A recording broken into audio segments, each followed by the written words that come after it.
آج کل بہت سے احباب یہ پوچھتے ہیں کہ کاروبار میں وسعت کیسے ہو، رزق میں برکت کیسے ہو، اور وسائل رزق میں اضافہ کیسے ہو، اور مال میں کشادگی کیسے ہو۔ تو اس کے لیے میں ایک انتہائی مختصر مگر انتہائی لاجواب، انتہائی شاندار اور انتہائی بے مثال چیز آپ کو بتا دیتا ہوں۔ آپ جب کاروبار کرنے کے لیے یا کسی دکان پہ جانے کے لیے یا کسی اپنی ملازمت کے لیے آپ جب صبح گھر سے نکلیں تو کوشش پہلی تو یہ کریں کہ آپ باوضو گھر سے نکلیں، اور پھر اس کے بعد 3 مرتبہ سورہ کوثر پڑھ کے گھر سے نکلیں۔ اس سے آپ کو بہت سی برکتیں نصیب ہوں گی۔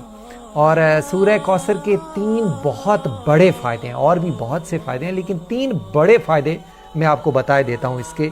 کہ سورہ کوثر پڑھنے سے رزق میں، عزت میں، سکون میں، اولاد میں، گھر میں، صحت میں اور زندگی میں اللہ رب العزت بے پناہ برکتیں عطا فرماتا ہے، بے حد برکتیں عطا فرماتا ہے۔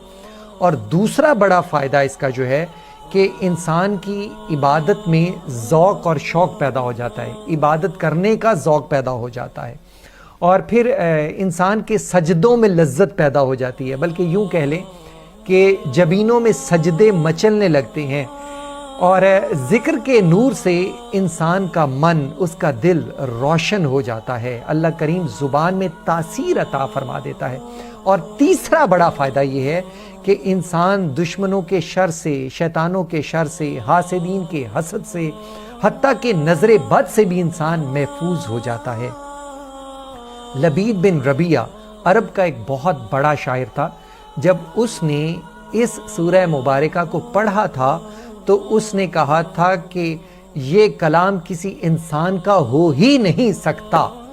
اور بہت سے اور بھی معارف اور فضائل ہیں اس سورہ مبارکہ کے۔ اور جب آپ واپس پھر گھر لوٹیں تو آپ گھر آ کے کہیں السلام علیکم ورحمۃ اللہ وبرکاتہ،